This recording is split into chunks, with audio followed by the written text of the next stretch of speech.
नमस्कार श्रोते हो. दीपक रेगे कथाकथन चॅनलवर तुम्हा सगळ्यांचं मनापासून स्वागत.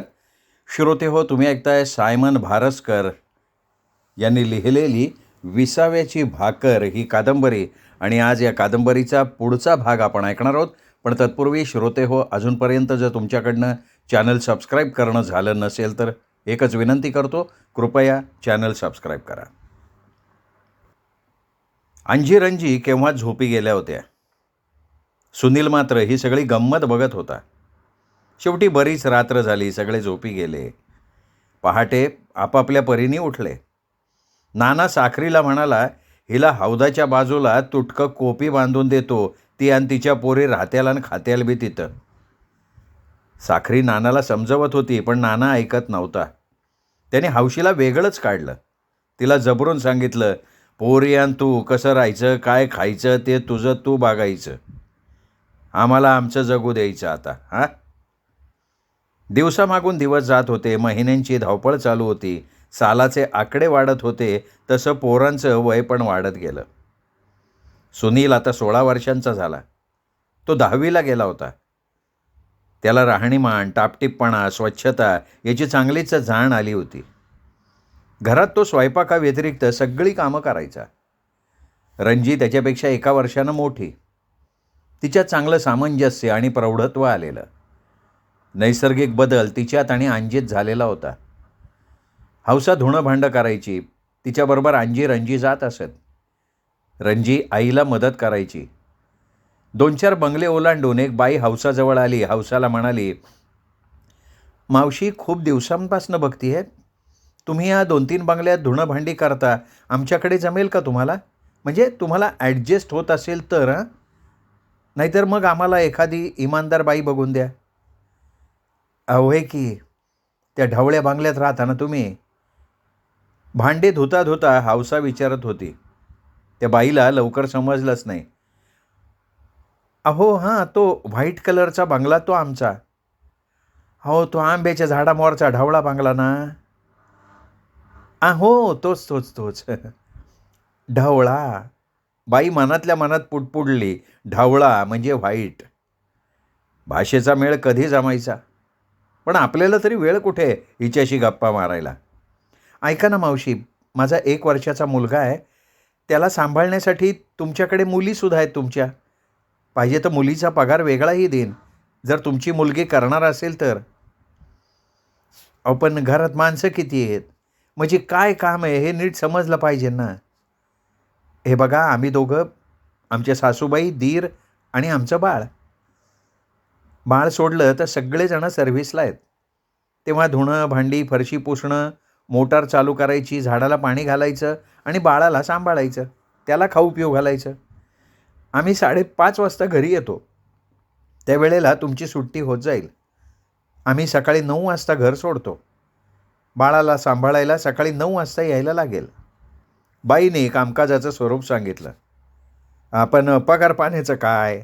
हौसानं मुद्द्यालाच हात घातला. हे बघा, धुण्या भांड्याचं, फरशी पुसायचं, हे सगळे तुम्हाला जे देतात ते मी देत जाईन. बाळ सांभाळायचे वेगळे देईन. पण बाळाला सांभाळायला कोण येईल ते सांगा, कारण बाळाला सांभाळायला रोज 30 मुलगी हवी आहे. हौसानं पोरींना आवाज दिला. दोन्ही मुली तिच्या समोर येऊन उभ्या राहिल्या. हे बघा, त्या ढवळ्या बांगल्यावरचं काम आलंय. ह्या बाई आहेत, त्यांचं लेकरू आहे 1 वर्षाचं, ते बी सांभाळायचे. धुण्या भांड्याचं मी बघन, लेकरू दिवसभर सांभाळायचे. कोण थांबतंय? अव्वल करताल का नाही ते अगोदर सांगा, मग पगाराचं बघू. थोरली रंजी चुपचाप उभी होती. काय ग, अशी दातखिळ बसल्यावानी काय उभ्या राहिल्या? रंजे, काय म्हणते मी करील, पण एकटी नाही करणार, मला जोडीदार पाहिजे. रंजीनी होकार दिला, पण अट ठेवली. अंजे, तू थांबशील का ग हिच्याबरोबर? हौसानं विचारलं. अंजी मुलखाची अचपळ आणि हजरजबाबी. अगं, मी आई एकली राहिले असते, पण लेकरू सांभाळायचं म्हणजे जोखमीचं काम आहे. अंजीने बरोबर अंग काढून घेतलं. अगं, मग हिच्यासोबत राहशील का नाही?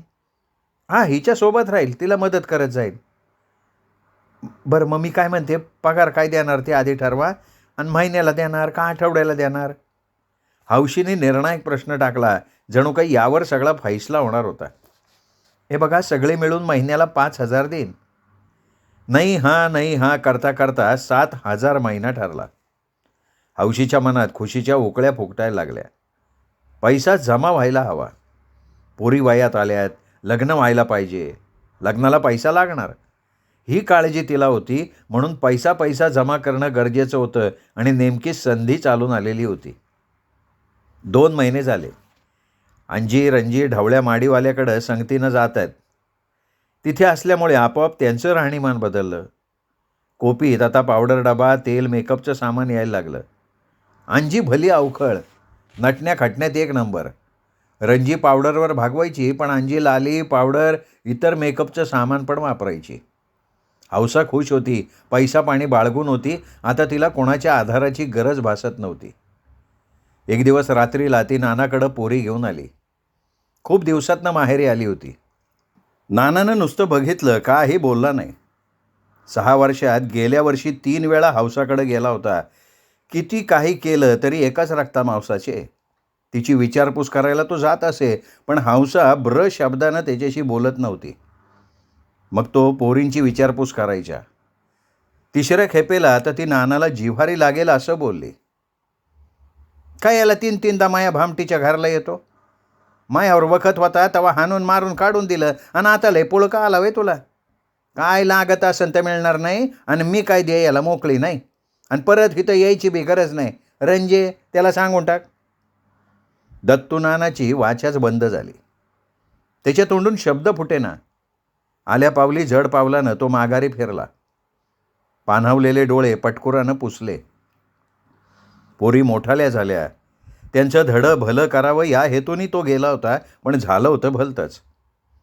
पण आज ती स्वतःहून आली होती. तिचं हक्काचं माहेर होतं, ती येणारच की.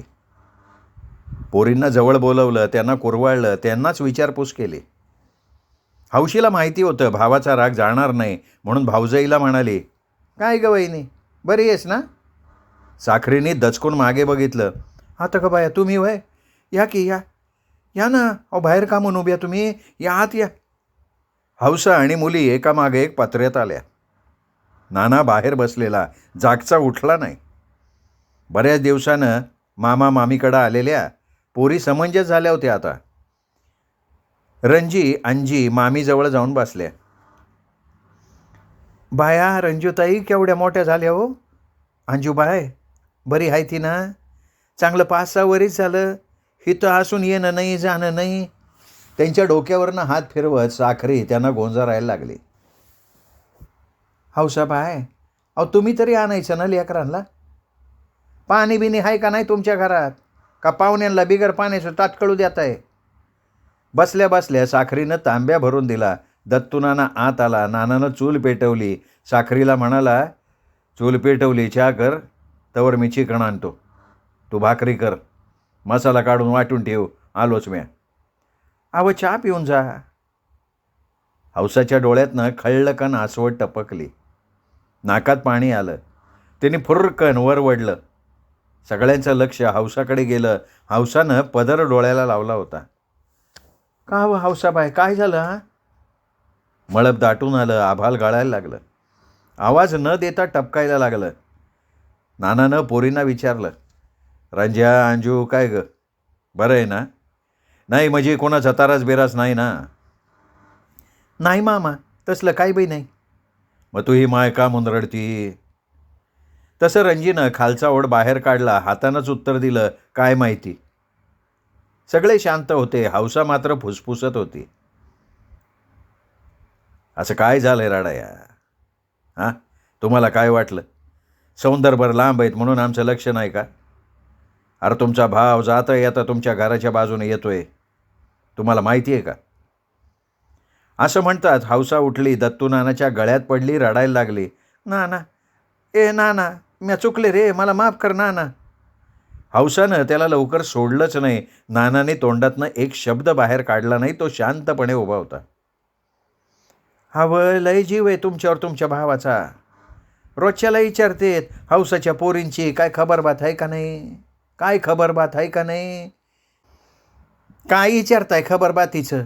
येतं का कोणी माझ्याकडं खबर बात घ्यायला माई? हौसा म्हणाली. हो मग महा सुन्या काय कामाचा. शाळा सुटल्यावर तिकडं तुमच्याच मैदानात येतो तो खेळाया, तो समज सांगतो. घ्या चहा घ्या. साखरीनं हौसाला रंजू अंजूला कपामध्ये चहा दिला. दांडी नसलेल्या कपात नानाला चहा दिला. चहा पिता पिता नाना म्हणाला, साखरे असं कर, मी चिकन आणतो, तांदूळ आणतो, आणि काय काय आणायचं ते सांग, बिर्याणीच करू. रंजा, तुला जमल का ग बिर्याणी? हां करीन की, सामान आणून द्या, करते मी. मग काय काय आणायचं आहे ते सांग. रंजीनी सगळी लिस्ट दिली. नाना तिच्याकडं बघतच राहिला. आईला रंजे, माईपेक्षा आणि मामीपेक्षा हुशार निघाली की तू. समजा आणतो, पण कशी हॉटेलातल्या वाणी झाली पाहिला. असं म्हणून नाना बाहेर पडला. साखरीत आणि हौसात चर्चा चालू झाली, प्रदीर्घ चर्चा. दोघीत चर्चा चालू असताना सुनील आला. हौसा आत्याला, रंजीला, अंजीला बघून त्याला आश्चर्य वाटलं. आत्या तू आली? आता तुला सवड होत नाही आत्याकडे यायची, म्हणलं चला आपणच जाऊन यावं म्हणून आले. बरं झालं आत्या, लय दिवसाने आलीस, बरं वाटलं. रंजू अंजू बोलायचं नाही वय, कशा काय बरे आहेत ना? दोघी गालातल्या गालात हसल्या. त्यातच त्यांचं उत्तर होतं, आणि बाबा ग अजून नाही आला? असं म्हणताच नाना पिशवीत भलं सामान घेऊन आला. सुन्यानं पिशवी घेतली, एक एक सामान बाहेर काढायला लागला. चिकनची पिशवी बाहेर काढताच, अयो आज काय या काळात दिसतोय बेत, काय बिर्याणीचा बेत आहे काय? थोडा वेळ शांत राहून सुनीलनी सगळ्यांचे चेहरे निरखले. हौसाकडे, नानाकडे न्याहाळून बघितलं. तो काहीतरी अंदाज घेत होता, पण त्याला काहीच समजलं नाही. नानानी त्याला विचारलंच, काय रे, काय न्याहाळून बघतोय तू? काय ते बिर्याणीच करायची आहे का गाई? अरे बाबा मी नाही करणार, रंजूताई करणार आहे. नाही नाही, कुणी पण करा, कशी पण करा, पण काय पण काय रे? हौसा आत्यानं विचारलं. रंजूनं सगळं सामान घेतलं आणि ती कामाला लागली. हाताखाली अंजू मदत करत होती. साखरा मामी म्हणाली, मी काय करू लागू का? वय तुम्ही असं करा, आई आणि मामी तुम्ही लसण अद्रक सोला, अंजे तू कांदा काप, नाही नाही तू आपला तांदूळ निवड. रंजूनं कामं वाटून दिली. सुनील सारखा इकडे तिकडे बघत होता. तो मात्र अस्वस्थ होता. तो चांगला कळीत झाला होता, समंजस झाला होता. त्याला बऱ्या वाईटाचं ज्ञान आलं होतं. त्याला राहवलं नाही. त्याची अस्वस्थता त्याला गप्प बसू देईना. बाबा एक बोलू का? अरे बोल की. आत्या आली, रंजू अंजू आल्या, बिर्याणीचा बेत केला, चांगलं झालंय, पण बोलता बोलता तो थांबला. अरे बोल की. बिर्याणी खाल्ल्यावर भांडणं काय करू नका. कशावरनं म्हणतो रे? अरे लय दिवस झाले, माझ्या बर्थडेला तू बिर्याणी आणली होती. सगळे कसे गुण्या गोविंदानं जेवले आणि झोपायच्या टायमाला भांडणं केली. सुन्या, अरे जेवायचा वकूत आहे आणि तू काय काढलं बाबा हे? काय गरज आहे का तो विषय काढायची? साखरी मध्येच म्हणाली. नाही तसं नाही ग, किती दिवसातून आत्या आली आपल्याकडं. बाबांनी इतका खर्च केला, तेव्हा 2 घास सुखानं खाऊ आणि सुखानं पडू अंथरुणावर.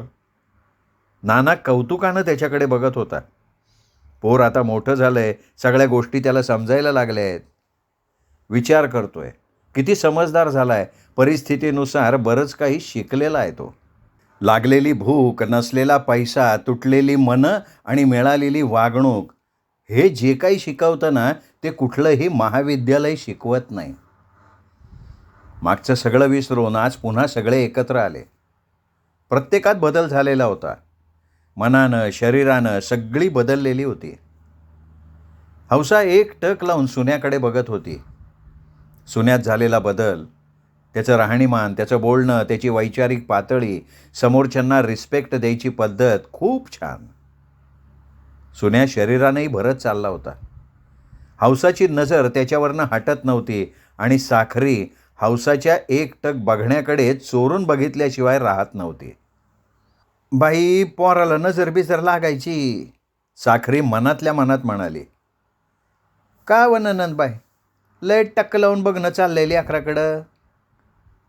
तशी हौसा सावध झाली. साखरीकडे बघून परत सुन्याकडे नजर टाकली. गालातल्या गालात हसली. वय का वहिनी, पोर मोठं झालंय म्हणलं. असं आहे वय, अहो आता मोठं होणारच की. का तशीच लहान राहणार आहेत पोरं? चुलीवरचं भांडं रटरट करत होतं. रंजू चुलीजवळ बसून चोहोबाजूनं जाळ कसा लागेल याची दक्षता घेत होती. जसजसं पातेल्यातलं पाणी आळत होतं तसतसा बिर्याणीचा वास दरवळत होता. त्यात आणखी साखरीकडनं नकळत फोडणी बसली. साखरीनं विषय काढलाच. ऐका ना, हावसाबाईचं म्हणणं आहे पोरी मोठ्याल्या झाल्या आहेत, आता ग बसून चालणार नाही, काहीतरी हालचाल करावं लागन. मी काय करू म्हणते? अहो एखादं चांगलं पोरगं बघा, टाकू रातच्या रात उरकून. त्यासाठी मी दोनदा तिच्या घरी गेलो, पण तिने दारात उभं राहू दिलं नाही मला. गेल्या पावलानिशी माघारी आलो. ते बी असा तसा नाही, काळजाला भोकं पडतील असं बोलणं ऐकून परत आलोय मी. नानाला राहावलं नाही. शेवटी त्याने आपला झालेला अपमान घरात सांगितलाच. घरात सगळीकडे शांतता पसरली. बराच वेळ कोणी कोणाशी काही बोललं नाही. हौसा खाली जमिनीकडे बघत पदराशी खेळत होती. त्यात तिचा पश्चात्ताप दिसून येत होता. नाना मेढीला पाठ टेकून हौसानं केलेल्या अपमानाची चित्रफीत डोळ्यासमोर आणून बोलत होता. रंजी जाळाकडे बघून ऐकत होती. साखरी हनवटीला गुडघ्याचा आधार देऊन कधी हौसाकडं तर कधी नानाकडं बघायची. सुनेच्या छातीत धडधडायला लागलं. आता पुढे काय? जे त्याला नको होतं तेच पुढे आलं. घडीभर सगळीकडे शांतता पसरली. ही वादळापूर्वीची तर शांतता नसेल ना? सुन्याचं काळीत चरकलं. तो काळजीत पडला. युद्ध पेटण्याआधी तह झाला पाहिजे, नाहीतर दोन्ही पक्षाकडनं विध्वंस होणार. त्या अगोदर सल्लामसलत होणं गरजेचं आहे. म्हणून सुन्यानं बोलण्याचा प्रयत्न केला. काय बाबा, काय चाललंय हे? हां, मला ज्याची भीती होती तेच होतंय का नाही? माझी बघ, भांडणाला तोंड फुटलंच का नाही? अरे नाही, तसलं काय नाही बाबा, तसलं काय नाही. तुझ्या माईला माहिती नव्हतं आणि मी बी सांगितलं नव्हतं, त्यामुळे येळ आली आणि मी सांगितलं. मी कायला भांडू तिला? तिचा वायदा आहे. तिला भांडायचं असेल तर भांडू दे. मी आपलं घेतो ऐकून. आपल्या दारात आली आणि तिलाच भांडायचं? तसं काय बी म्हणत आणू ना ग. अरे एकुलती एक बहीण आहे माझी आणि मी बी तिला एकलाच भाऊ आहे. सुन्यार 6 वर्ष झालं या मनगटात कधी राखी बांधली नाही. भाऊबीजेला करदोरा पण नाही. असं म्हणताच हौसाच्या डोळ्यातनं खळखळा आसवं ओघळली. पदरानं डोळे पुसत म्हणाली, नाना नाना तुला लय टाकून बोलले रे मी, तरी तू गुपचूप ऐकून घेतलं आणि माघारी फिरला. पण नाना खरं सांगते, मी रणजीची शपथ 2 दिवस जेवले नाही मी. लय वाईट वाटलं. म्हटलं येऊन पाया पडून तुझी माफी मागावी, पण मला लय भीती वाटत होती तुझ्या पुढे यायची. हिंमतच होत नव्हती तुझ्या पुढे यायची, पण आज आले. आलीस, चांगलं केलंस. अगं माहेर आहे तुझं माहेर कोण तोडणार? पोरीला आणलं ते बरं झालं. निदान रंजूच्या हातची बिर्याणी तर खायला भेटली. खरंच बिर्याणीचा सुगंध दरवळत होता. बिर्याणी दमावर ठेवली. अंजी कांदा लिंबू कापत होती. जेवणाची तयारी झाली. हसी मजाकमध्ये जेवणही झाली. जेवता जेवता चर्चा होत होती. एकमेकांचं ऐकून घेऊन त्यावर निर्णय घ्यायचा प्रयत्न करत होते सगळे. एक चर्चेच्या मुद्द्यावर एकमत झालं. रात्रीचे 11:30 वाजले. हौसा जायला निघाली. साखरीनं राहण्याचा आग्रह केला, पण पत्र्याचं घर तसंच सोडून चालणार नव्हतं. नाना सुन्या त्यांना पोचवायला गेले. काही वेळातच त्यांची रात्र विसाव्यात गेली. खूप दिवसांनी सगळ्यांनी एकत्र येऊन हसत खेळत हसीक मजाकमध्ये जेवण करायचा प्रसंग मिळाला. त्यामुळे दोन्हीही कुटुंब समाधानानं झोपली. उगवतीचा प्रकाश पुढे डोकवत होता. अंधार आणि प्रकाश, दिवस आणि रात्र यांचा पाठशिवणीचा खेळ चालू होता, जो तो आपलं स्वतःचं अस्तित्व दाखवत होता. त्या रात्रीच्या अंधारात अख्ख्या विश्वाला विश्रांतीच्या वाटेवर नेऊन जगाला विश्रांती द्यायचं मोठं काम रात्र करत होती आणि दिवस अख्ख्या विश्वाला झोपेतून जागं करून जगण्याची हिंमत देऊन भविष्याकडे सुखद वाटचाल करण्याचं आणि उत्तेजन द्यायचं काम दिवस करत होता. सूर्यप्रकाशानं दाही दिशा उजळून निघत होत्या. झाडावरच्या पाखरांची किलबिल चालू झाली. मशिदीतले भोंगे, मंदिरातले टाळ, चर्चमधली आराधना जाग्या झाल्या. कुणाचा किती मोठा आवाज, किती कमी आवाज. कधी एकमेकांचा हेवा दावा नाही, दुजाभाव नाही, भांडणं नाहीत, तंटा नाही. एकाच गावात गावकुसाला खेटून असणारी ही देवालयं सुखानं नांदत होती. कधी मतभेद नाही, उच्च-नीचता नाही, जातीभेद नाही. कोणत्याच देवालयानं कुणालाच मंदिरात यायला मज्जाव केलेला नाही. तरुणी अर्ध्या कपड्यावर जरी आली तरी मंदिरातले देव, चर्चमधला येशू कधी रुसला नाही. उघड्या अंगानं अभिषेक करणारा पुजारी सोवळ्याशिवाय अंग झाकलेलं नाही म्हणून तो कधी रागवला नाही.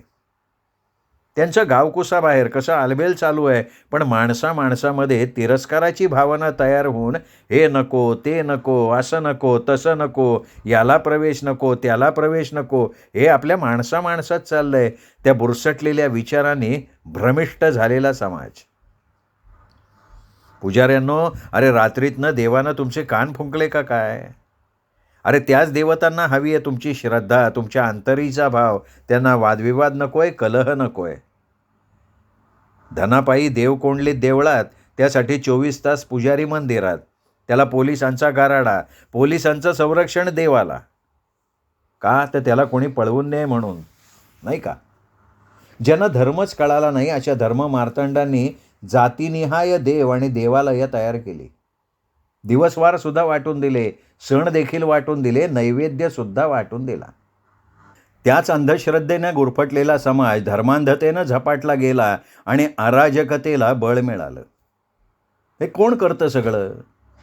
ज्यांना धर्मच समजला नाही तेच गोंधळलेल्या अवस्थेत असे आहेत की भर झोपेत अचानक आवाज आला आणि त्या आवाजानं दचकून उठून इकडे तिकडे सैरभैर पळावं ना, तशा प्रकारे. त्यामुळे सुखशांती हरवून बसलेला समाज असमंजसपणामुळे स्वतःला हरवून बसलाय. धर्माविषयी साने गुरुजी खूप चांगल्या रीतीनं सांगतात. साने गुरुजी म्हणतात, खरा तो एकची धर्म, जगाला प्रेम अर्पावे. किती सुंदर व्याख्या सांगितली धर्माची. याच खऱ्या विचाराकडे समाजाची डोळेझाक होतीये, समाजाला बहकवलं जात आहे. सदाचार, सद्वर्तन, सत्कृत्य, दया, क्षमा, शांती, प्रेम, सहनशीलता, बंधुभाव ही खरी धर्माची मूलतत्व.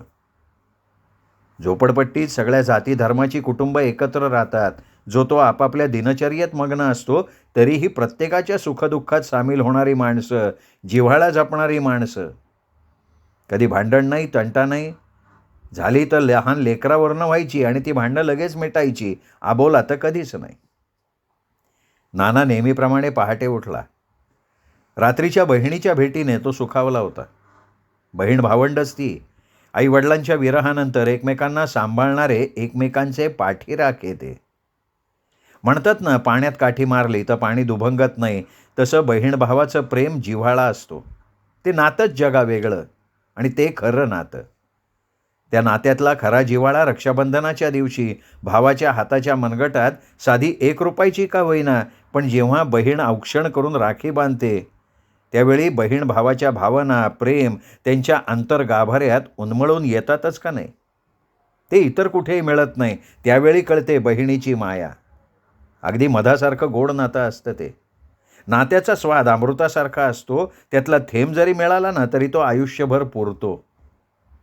ते अमृततुल्य कधी कोणी तोडू शकत नाही. ते नातं दुधात मिसळलेल्या साखरेसारखं असतं. कितीही प्रयत्न करा ते वेगळं करायचा, ते वेगळं होऊ शकत नाही. बऱ्याच दिवसानं ती आली, मिळून मिसळून राहिली, काही जबाबदाऱ्या हक्कानं टाकून गेली. भूतकाळात तिच्याकडून झालेला अपमान आणि त्यातून झालेला निश्चय, तिच्याशी संबंध ठेवायचा नाही, एकमेकांच्या दारात जायचं नाही. ही खुणगाट मनाशी बांधून सुद्धा दोघांमध्ये पडलेली दरार त्यांच्या प्रेमाला दूर करू शकली नाही. भाऊ आणि मामा या नात्याचं कर्तव्य नानाला पार पाडायचं होतं. हौसाची तर खरी नजर सुनीलवर खेळली होती. सुनील आता चांगला 16 वर्षांचा झाला होता. अंगानी चांगला भरला होता, दिसायला सुंदर होता. तिची नजर साखरीनं बघितली आणि तिने जाणून घेतलं की हौसाची नजर आपल्या सुनीलवर आहे. सुनीलला ती जावई करायला बघतीये. पण सुनील रंजूपेक्षा 1 वर्षानं लहान होता. रात्री झोपताना साखरीनं नानाला ते बोलून दाखवलं. मी बघतो काहीतरी, सांगीन त्याला उद्याच्याला, असं म्हणून ती झोपी गेली. नानाच्या मनात वेगळं होतं. तो आज खडा टाकून बघणार होता. नाना तोंड पुसता पुसता साखरेला म्हणाला, ऐक ना, या 1-2 दिवसात पाहुणे आणतोच गाड्या, म्हणजे काय होईन, एक वजं तरी खांद्यावर येईन. कुठलं व? तुला मागं सांगितलं नव्हतं का? तेच पोरग चांगलं आहे, कष्टाळू आहे, घरदार आहे स्वतःचं, शिवाय नादिक नाही, व्यसन नाही, जाऊन बघतो. मग बघा की लवकर, नाही तर हौसानं ठेवली आपल्या सुन्यावर नजर. साखरेने नानाला सावध केलं. नाही ग, तसं कसं होईन? आणि ती मला म्हणली नसती का, काय काळजी करू नको. दत्तू नाना घराबाहेर पडला. सूर्यानं अजून डोकावून बघितलंच नव्हतं, पण तो यायचा गाजावाजा मात्र झाला. नेहमीप्रमाणे मंदिर, मस्जिद, चर्च समोरून गेला. आज हातगाडी मुलांच्या हॉस्टेलसमोर लावली. तिथून काही बॉक्स अर्धा किलोमीटर असणाऱ्या शासकीय ITIमध्ये पोचवायचे होते. त्यांनी गाडी भरली, बॉक्स पोचवले, गाडी तळावर हजर झाला. गाडी तळावर एक एक गाडी येत होती. काही गाडी तळावर मुक्कामी होत्या. 4-5 गाडीवान होते. आज दत्तू नानानं सगळ्यांना चहा पाजला. चहा पिता पिता शिरप्याने विचारलं, नाना आज लय खुशीत चहा पाजला. नानानं त्याच्याबरोबर बातचीत केली. त्याच्या मनातली योजना त्यांनी सांगितली. तसा शिरपा म्हणाला, अरे चांगलं आहे पोरग उद्योगी आहे, शांत स्वभावाचं आहे, कुठलं व्यसन नाही त्याला, काही नाही, बघा जमलं तर लय चंगळ आहे. चर्चा चालू असताना गणा गाडी घेऊन आला. गाडी तळावर गाडी उभी केली. घाम पुसत आला. गणाला आज उगवतीबरोबर भाडं लागलं होतं. वरून मालकानं 20 रुपये बक्षीस दिले होते. आजचा दिवस त्याचा चांगला होता. त्याच्या दिवसाची सुरुवात चांगली झाली होती. बरकतीचा दिवस उगवला. कमाईनं जोर धरला. सगळ्या मालाला भाववाढ झाली. तशी गाडीवाल्याची भाडेवाढसुद्धा झाली. दिवस बरे चालले होते. 2 पैसे मागे पडत होते. मध्येच कधीकधी मंदीची लाट जोर धरत होती. त्यामुळे मागे पडलेले 2 पैसे खर्चून जात होते. पुन्हा उद्याची चिंता होतीच. हे असे जीवनात चढ उताराचे दिवस येत आणि त्यामध्ये गोरगरीब जनता भरडून निघत होती. आला त्या दिवसाला सामोरं जाऊन त्यात सुख मानत असत. त्यांनी कधी नशिबाला दोष दिला नाही, कधी देवावर कोपले नाहीत. हातात बळ घेऊन जगणारी माणसं हिमतीनं जगत होती. जगण्याचं बळ होतं त्यांच्यात. श्रोते हो, तुम्ही ऐकताय सायमन भारसकर लिखित विसाव्याची भाकर ही कादंबरी. आजचा भाग इथेच संपला. पुढचा भाग ऐकूयात उद्या दीपक रेगे कथाकथन चॅनलवर. तोपर्यंत नमस्कार.